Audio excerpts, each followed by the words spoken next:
1969, em plena Guerra Fria, o astronauta Neil Armstrong se tornou o primeiro homem a pisar na Lua. Com essa conquista, os Estados Unidos venceram a corrida aeroespacial com a União Soviética e consolidaram ainda mais sua hegemonia no planeta. Mas isso é realmente verdade? Muitos acreditam que esse evento nunca aconteceu e que todas as evidências são forjadas. Olá, eu sou Ivan Lima e estarei com você mais uma vez aqui no canal Fatos Desconhecidos. Hoje falarei sobre a chegada do homem à Lua, o contexto da época e, claro, sobre as teorias da conspiração que geralmente pregam a não veracidade do evento. Bom, vamos para a história. Nos anos 60, o mundo estava no período que conhecemos como Guerra Fria.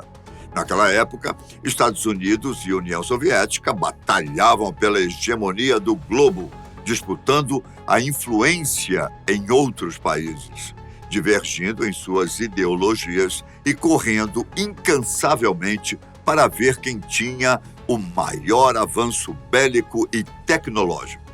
Então, houve um ponto em que o foco das duas nações se tornou o espaço.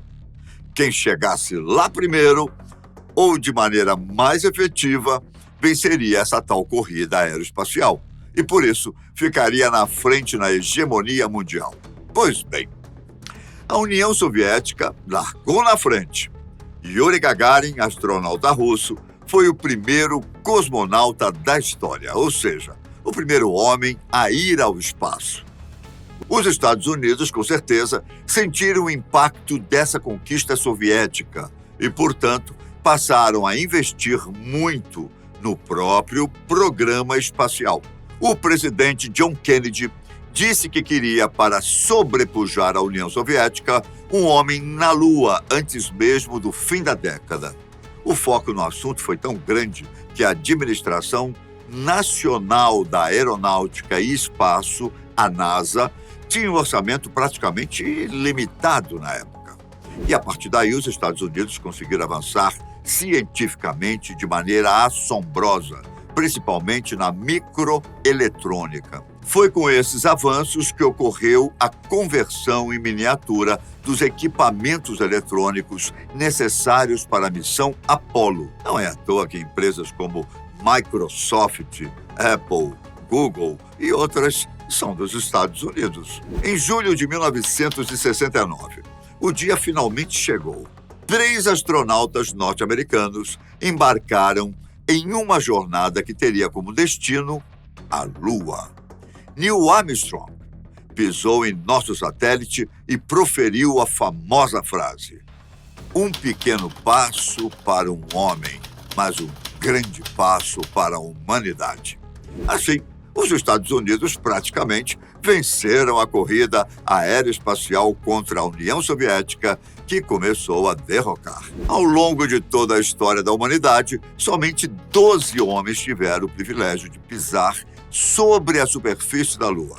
Ao todo, 24 astronautas já estiveram na órbita lunar, todos como integrantes das 6 missões Apollo, que foram executadas entre as décadas de 60 e 70. Para se ter uma ideia, há registros cinematográficos desde a decolagem até o retorno da missão Apollo 11 e mais de 15 mil fotos de uso livre disponibilizadas pela NASA sobre os eventos. Bom, quando falamos sobre conspirações, o consenso geralmente envolve as imagens e gravações feitas pela tripulação da Apollo. Tudo aquilo seria forjado, adulterado ou até mesmo encenado. Era uma farsa para os Estados Unidos enganarem a União Soviética e, consequentemente, o mundo inteiro. Dessa maneira, geraram uma imensa propaganda para si próprios. O problema é que, mesmo se desconsiderarmos as imagens e gravações daquela chegada na Lua, há diversas outras evidências de que o homem realmente já esteve lá. A As principais são três. Primeiro, já são mais de 380 quilos de rocha trazidos da Lua e que são estudados há décadas. Também é possível refletir raios laser lançados da Terra em espelhos refletores que foram colocados na Lua pelos astronautas.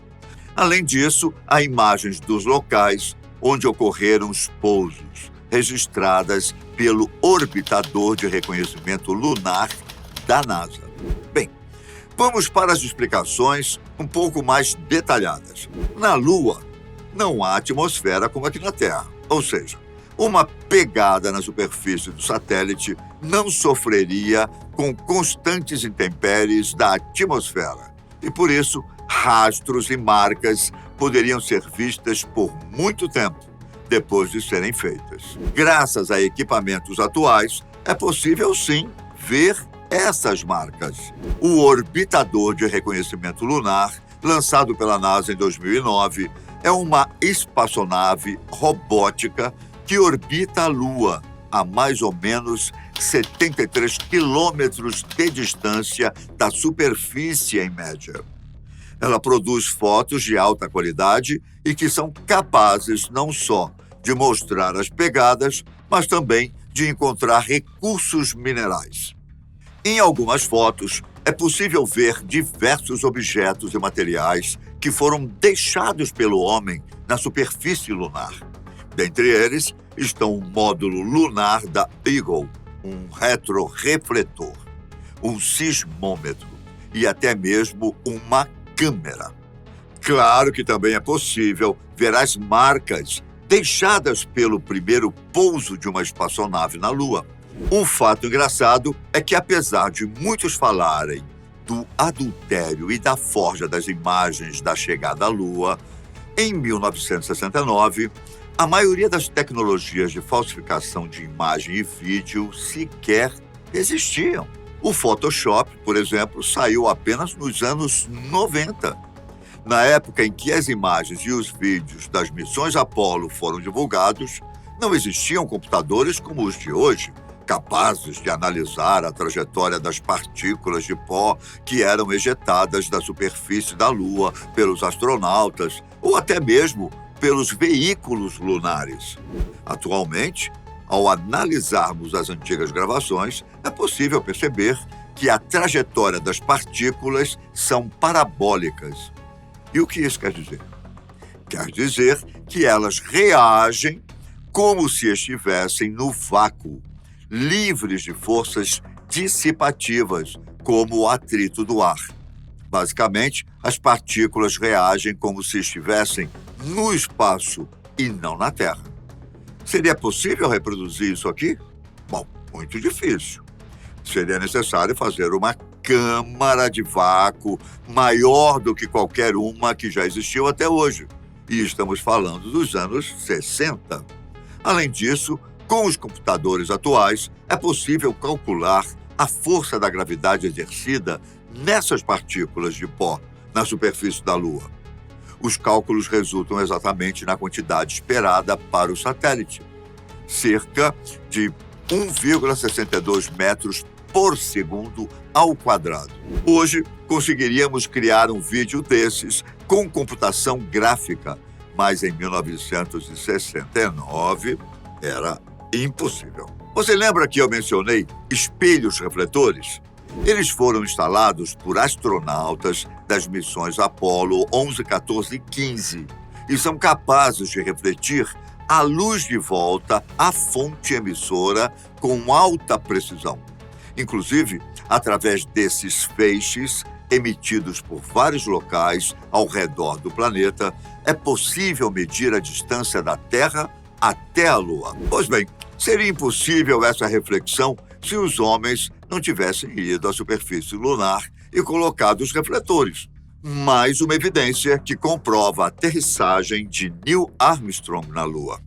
Um último argumento muito plausível é a imensa quantidade de material trazido da Lua. Como dito antes, são mais de 380 quilos de conteúdo lunar agora localizado na Terra. Entre elas, foi possível encontrar rochas produzidas de acordo com as condições lunares, diferentes das daqui da Terra. Surpreendentemente, uma rocha encontrada na Lua parecia, para os cientistas, ter sido feita aqui, a partir das condições presentes no planeta Terra. Isso reforçou a teoria astronômica de que a Lua possivelmente surgiu após uma colisão entre a Terra e um enorme asteroide, bilhões de anos atrás. Se tudo isso não for o bastante, a própria NASA convida aqueles que têm dúvida sobre suas informações para procurar as mais de 400 mil pessoas que estiveram envolvidas nas missões. Além dos próprios estadunidenses, é possível conferir as evidências também com os adversários da ocasião, a União Soviética. Esses documentos devem estar lá na Rússia, evidentemente. Obviamente que os soviéticos observaram a questão de perto, e muitas vezes até de maneira secreta. Quando a aterrissagem aconteceu, a União Soviética reconheceu o acontecido e também sentiu fortemente as consequências de ter sido derrotada na corrida aeroespacial. Se tudo fosse uma farsa, a KGB e a União Soviética seriam os primeiros a descobrir e, obviamente, teriam divulgado tudo na década de 70 para continuarem na disputa da Guerra Fria. As teorias sobre nunca termos chegado à Lua começaram com Bill Kaysing e seu livro autopublicado em 1976 chamado Nós Nunca Fomos à Lua. Kaysing foi empregado da Rocketdyne, uma companhia que ajudou a construir parte do foguete Saturn V. De acordo com Bill, ele teve acesso a documentos ultra-secretos da NASA e que afirmavam existir apenas 0,0017% de chance de sucesso para uma aterrissagem na Lua. Que documento era esse? E como a NASA chegou em um número tão específico? Digamos que são perguntas que nem o próprio Bill deve saber até hoje. Porém, foi por conta dele que muitas teorias permanecem até hoje, alegando que o ser humano não chegou na Lua. Geralmente, teorias essas que ignoram muitas das evidências e das provas concretas. Ainda que o homem tenha chegado à Lua, há muito o que se pesquisar por lá. Não foram muitas as vezes que os seres humanos puderam pisar no solo lunar. Teorias surgem sobre o que podemos encontrar em nosso satélite natural e por que não mandamos frequentemente astronautas para lá. Essas são questões para uma outra ocasião, não é mesmo? Então, se você ainda não acredita na história da NASA, comente aqui seu principal argumento. Qual desses argumentos para você que tem essa certeza é o mais irrefutável? Muito obrigado pela companhia até aqui. Um grande abraço, fiquem com Deus e até a próxima. Tchau!